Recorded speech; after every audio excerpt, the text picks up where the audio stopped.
శ్రీమహాగణాధిపతయే నమః. ఓం గురుభ్యో నమః. ఓం శ్రీమాత్రే నమః.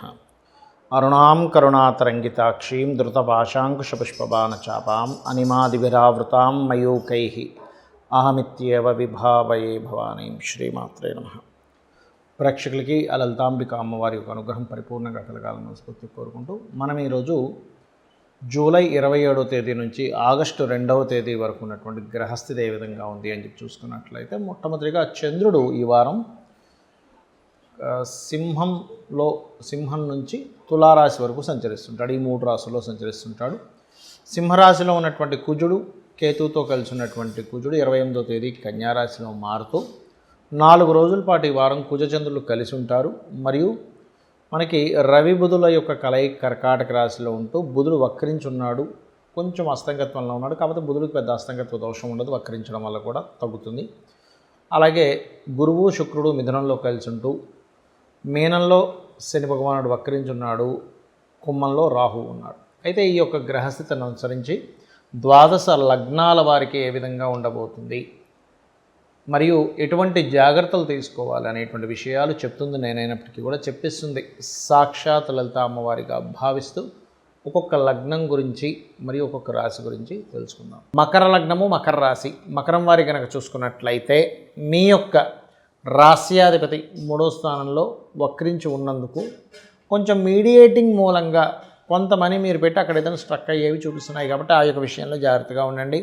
ఆన్లైన్ త్రూగా చేసేటువంటి కొన్ని పనులు ఏవైతే ఉంటాయో బిజినెస్ రిలేటెడ్గా, అటువంటివి మీకు యోగిస్తాయి, అందులో ఎటువంటి సందేహం లేదు. అలాగే ఇక్కడ కొద్దిగా ఏలినాటి శని అయిపోయింది అనుకుంది, మళ్ళీ వెనక్కి వచ్చింది. కాబట్టి మీరు ఎవరికైనా బిజినెస్ పీపుల్కి ధనాన్ని ఇచ్చేటువంటి అంశాలలో చాలా జాగ్రత్తగా ఉండండి. కొన్ని విషయాలు ఎలా ఉంటాయంటే, మనీ మ్యాటర్స్ విషయంలోనే సరైనటువంటి రాతకోతలు చేసుకోకుండా నోటి మాటతో ఇవ్వడం వల్ల కొంత మోసపోతారు. ఈ విషయంలో జాగ్రత్తగా ఉండండి మకరం వారు. అలాగే మరొక విషయం ఏంటంటే, ల్యాండ్స్ తీసుకునేటప్పుడు కూడా ఒక్కోసారి చూడండి, మనం పలానా ల్యాండ్ అంటే తక్కువకు వస్తుందని తీసుకుంటే కనుక ఏమవుతుందంటే, ఈ 45 రోజులు ఉంటుంది దీని ప్రభావం. కాకపోతే ఈ వార ఫలితాలు చెప్తున్నాను కాబట్టి చెప్తున్నాను. పెద్ద మొత్తంలో ఎవరికైనా ల్యాండ్ కోసం ధనం ఇచ్చి అక్కడ మోసపోయే యోగం బలంగా ఉంది. కాబట్టి ఈ యొక్క విషయాల్లో చాలా జాగ్రత్తగా ఉండండి. ఇక అదేవిధంగా ఇక్కడ ఈ వివాహ సంబంధించిన విషయాల్లో ఈ వారం అనుకూలంగా లేదు. 6లో శుక్రుడు సంచారం జరుగుతూ 6లో 2 గ్రహాలు ఉన్నాయి. కాబట్టి 6లో శుక్రగ్రహము ఇట్లాంటివి జరిగేటప్పుడు వివాహానికి అనుకూలంగా లేదు. కానీ అప్పులు పొందడానికి, ఇప్పుడు పర్సనల్ లోన్ కావచ్చు, హోమ్ లోన్స్ కావచ్చు, ఇలాంటివి పొందడానికి చాలా అనుకూలంగా ఉంటుంది. ఎన్ఆర్ఐ క్లయింట్స్కి మీరు ఏదైనా సరే ప్రాపర్టీస్ అమ్మించడము, తద్వారా కొనిపించడము, ఇటువంటి వాటికి మాత్రం చాలా బాగుంది చెప్పాలంటే. ఇక అదేవిధంగా మకరం వారికి ఈ వారము మొదటి 5 రోజులు కూడా సప్తమాధిపతి కుజుడితో ఉన్నందుకు వ్యాపార రంగాల్లో ఉండేటువంటి వారు, బంధువర్గంలో ఉండేటువంటి వారి సంబంధాలే కుదురుతాయి. అలాగే ఉద్యోగ సంబంధించినటువంటి విషయంలో కూడా బ్యాంకింగు, టీచింగు, ఆడిటింగు, ఫైనాన్స్ రంగాల్లో ఉండేటువంటి ఉద్యోగ ప్రయత్నాలు సఫలీకృతం అవుతాయి. మీరు ఇక నిత్యము చేయవలసినటువంటిది అమ్మవారి యొక్క ఆరాధన, దక్షిణామూర్తి యొక్క ఆరాధన చేయండి. ఫైనాన్షియల్గా బాగుండాలి అంటే ఓం నవవిద్రుమ బింబశ్రీ న్యక్కారి రదన చదాయ నమః చేసుకోండి, అన్ని విధాలు బాగుంటుంది. చాలామంది నన్ను అడుగుతున్న ప్రశ్న ఏమిటంటే, ఏమండి మనం పూర్వజన్మలో చేసినటువంటి కర్మ వలన ఇవన్నీ జరుగుతున్నాయంటుంటారు కదా, మరి మనం చేసేటువంటి పూజాది కార్యక్రమాలు కావచ్చు, దానము, ధర్మము, ఇవన్నీ ఉంటాయి కదా, వీటిల్లో పెద్దగా చేసేవి కొన్ని ఉంటాయి, హోమాలు, యజ్ఞాలు, ఇవన్నీ.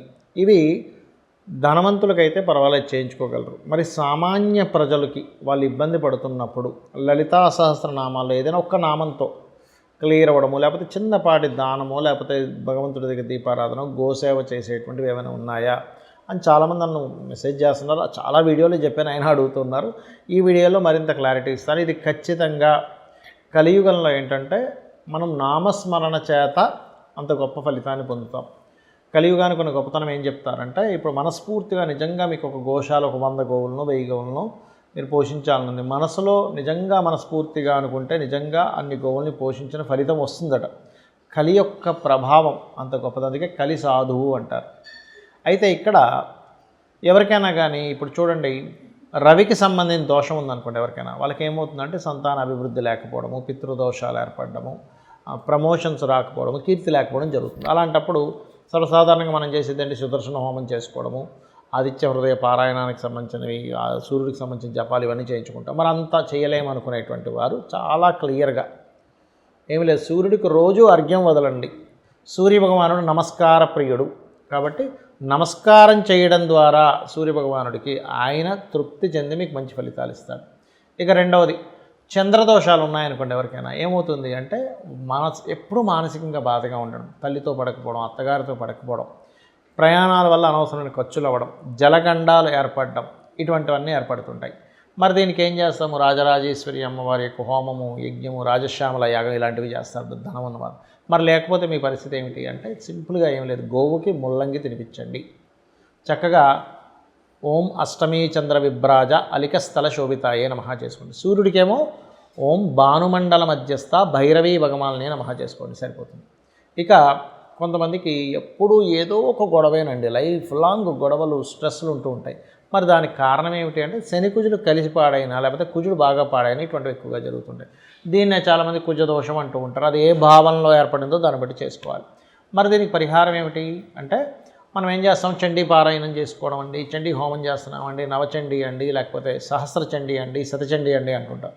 మరి ధనం ఉన్న వాళ్ళైతే చేసుకుంటారు, కానీ లేని వాళ్ళ పరిస్థితి ఏమిటి? ముందే అప్పుల పాలు ఉన్నామన్నప్పుడు మీరు చేయవలసింది ఏమిటంటే సింపుల్గా ఏం లేదు, చండీ వినండి సరిపోతుంది. లేదా ఎక్కడైనా చండీ జరుగుతుంటుంది, అక్కడికి వెళ్ళి కూర్చోండి, పావు వంతు మీకు వస్తుంది అంటారు. అదేవిధంగా ఓం చండికాదేవి అయి నమః, ఓం చండీ దేవతాయై నమః అని అనుకోవచ్చు.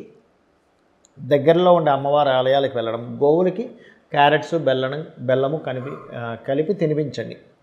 బెల్లం వేరుగా క్యారెట్స్ వేరుగా కూడా తినిపించవచ్చు. శని మంగళవారాలు దానిలో ఎటువంటి దోషం లేదు, ఇచ్చేయండి. ఇక మరికొంతమందికి బుధగ్రహం పాడవుతుంది. అప్పుడు ఏమవుతుందంటే అప్పుల పాలు ఎక్కువగా అవుతారు, బాగా అప్పులు అయిపోతూ ఉంటారు. మిస్క్యాలిక్యులేషన్స్, పెట్టిన బిజినెస్లు సరిగ్గా కలిసి రావు, బంధువర్గంతో గొడవలు, అంటే వీళ్ళు లాస్ట్లోకి వెళ్ళిపోయేసరికి బంధువులు కూడా దగ్గర ఉంటారు, ఎప్పుడు దూరంగా ఉంటారు బంధువులు కూడా. మరి వారికి పరిస్థితి ఏమిటి అంటే ఇక్కడ శాస్త్రంలో చెప్పినటువంటిది ఏమిటి అంటే మనకి విష్ణు సహస్రనామాల పారాయణం కానీ లేకపోతే సుదర్శన హోమం కానీ, ఓకే, ఈ రకమైనటువంటి అందులో ముఖ్యంగా సర్ప నక్షత్రాలకు సంబంధించింది ఏదైనా దశలు ఉన్నప్పుడు మనకి మన ఆశ్లేష బలి లాంటిది, లేదా సర్పదోషం ఏర్పడింది, బుధుడితో పాటు సర్పదోషం ఏర్పడినప్పుడు నవనాగ పూజలు, నవనాగ కార్యక్రమాలు అవి చేస్తూ ఉంటారు. మరి అలాంటప్పుడు మరి అంతంత కార్యక్రమాలు చేసుకోలేమన్నప్పుడు చేయవలసింది ఏమిటి అంటే మీరు సింపుల్గా ఏమీ లేదు, విష్ణు సహస్రనామాలు వినండి సరిపోతుంది. లేదా రావి చెట్టు చుట్టూ ప్రదక్షిణం చేయడం, అక్కడ ఉండేటువంటి సర్పాలకి పసుపు కుంకుమ గంధం కలిపిన వాటర్ వేయడం, గోవులకి గోంగూర తినిపించడం, నవగ్రహాల్లో ముఖ్యంగా రాహు కేతు బుధగ్రహాలకి దీపారాధన చేయడం, అప్పులు ఎక్కువగా ఉన్నాయనుకునేటువంటి వారు ఓం అపర్ణాయై నమః మరియు ఓం సంపత్కరీ సమారూఢ సింధుర వ్రజసేవితాయ నమః చేసుకోండి, సరిపోతుంది. ఇక అలాగే మరి గురుబలం లేదు అన్నప్పుడు ఏ పని ముందుకు చేస్తున్నా అవదు. అలాంటప్పుడు ఏం చేస్తారు? దత్తాత్రేయ పారాయణం చేయడము, లేకపోతే దక్షిణామూర్తి యొక్క హోమం చేసుకోవడం, ఇలాంటివన్నీ చేస్తుంటారు. మరి ధనం లేదా ఎలాగా అంటే ఏమి కంగారు పడకండి, దత్తాత్రేయ పారాయణం మీరు వినండి సరిపోతుంది. లేదు అంటే దక్షిణామూర్తి స్తోత్రం వినండి, గోవుకి చక్కగా అరటికాయలు తినిపించండి, గురుగ్రహానికి దీపారాధన చేయండి. మీకు దగ్గరలో ఉండే ఆలయాల్లో మీరు తోచినంత మీకు స్తోమత తగ్గట్టుగా పసుపు లేదా గంధపు మొక్క అయినా సరే స్వామివారికి వాడుకోమనివ్వండి, అన్ని విధాలు బాగుంటుంది. ఇక శుక్ర బలం లేదనుకోండి, మీకు ఉదాహరణకి శుక్ర బలం లేనప్పుడు ఏమవుతుందంటే శుక్రుడు స్త్రీలకి వివాహానికి ధనానికి కారకుడు కాబట్టి వీటి విషయంలో ఇబ్బంది వస్తుంది. అంటే స్త్రీ శాపం 6లో ఉన్నాడు 11లో ఉన్నాడు, స్త్రీ శాపం వస్తుంది. శుక్రగ్రహం పాడైంది, స్త్రీ శాపం వస్తుంది. అలాంటప్పుడు శుక్రుడు పాడైతే ఫైనాన్స్ విషయంలో కూడా గొడవలు, స్త్రీలతో గొడవలు, అదేవిధంగా వివాహం అవ్వకపోవడం జరుగుతుంది. అలాంటప్పుడు చక్కగా మీరు అమ్మవారి శ్రీమాత్రే నమః అనే మంత్రం చేసుకోవచ్చు. అదేవిధంగా 3 చపాతీలకి తేనె పూసి గోవులకి ముక్కలుగా చేసి దాన్ని ఆయిల్తో కాల్చకుండా నార్మల్గా తినిపించవచ్చు. అదేవిధంగా మరొక విషయం ఏంటంటే ఈ శుక్రగ్రహం దగ్గర కేతుగ్రహం దగ్గర దీపారాధన కనుక చేసినట్లయితే మీకు ఫైనాన్షియల్ విషయాల్లో మరియు దీంతోపాటు ఓం ధర్మాధ్యక్ష ధనాధ్యక్ష ధనధాన్య వివర్ధినీయ నమః చేసుకోండి. శనిగ్రహం ఇప్పుడు మీకు ఉదాహరణకి శాటర్న్ బాగోలేడు మీ జన్మజాతకంలో, నార్మల్గా అయితే ఏం చేస్తాం? చండీ పారాయణం చేసుకోండి, లేకపోతే మీరు శివాభిషేకం చేసుకోండి అని రకరకాల హోమాలు అవి చెప్తారు. లేదా ఏలినాటి శని నడుస్తుంటే శని జపం చేయించుకోండి అని.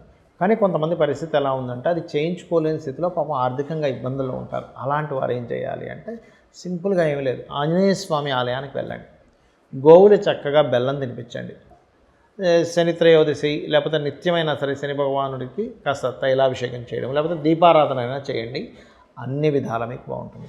ఇక రాహువు కేతువు, రాహు ప్రభావం ఎక్కువగా ఉందనుకోండి ఎవరికైనా, అప్పుడు దుర్గా ఆరాధన చేస్తే సరిపోతుంది. సర్వసాధారణంగా అయితే రాహువు కూడా ఏం చేస్తాము, దుర్గా హోమం చేయించుకుంటాం.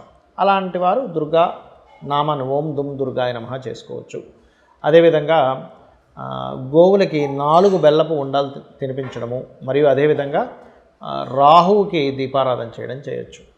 ఇక కేతు ప్రభావం ఎక్కువగా ఉందన్నప్పుడు ప్రతిదీ ఆటంకపడుతుంటుంది. రాహు ప్రభావం ఎక్కువగా ఉన్నప్పుడేమో వారికి భయము, ఏదో ఊహల్లో బ్రతకడం ఇట్లాంటివి జరుగుతూ ఉంటే, నిందలు పడడం జరుగుతుంటే, కేతు ప్రభావం ఉన్నప్పుడు మీకు ఎక్కువగా కలిగేటువంటివి ఏమిటి అంటే, ఇక్కడ మీరు ఏదైతే పని చేస్తుంటారో అది ఆటంకం అవుతూ ఉంటుంది. ఏ పనైనా జాబ్ కావచ్చు, విద్య కావచ్చు, వివాహం కావచ్చు, ఇన్వెస్ట్మెంట్ కావచ్చు, వ్యాపారం కావచ్చు, ఏదైనా అలా ఆటంకంతోనే అవుతూ ఉందంటే గణపతి హోమం చేసుకోండి, గణపతి తర్పణాలు చేసుకోండి అని చెప్తారు.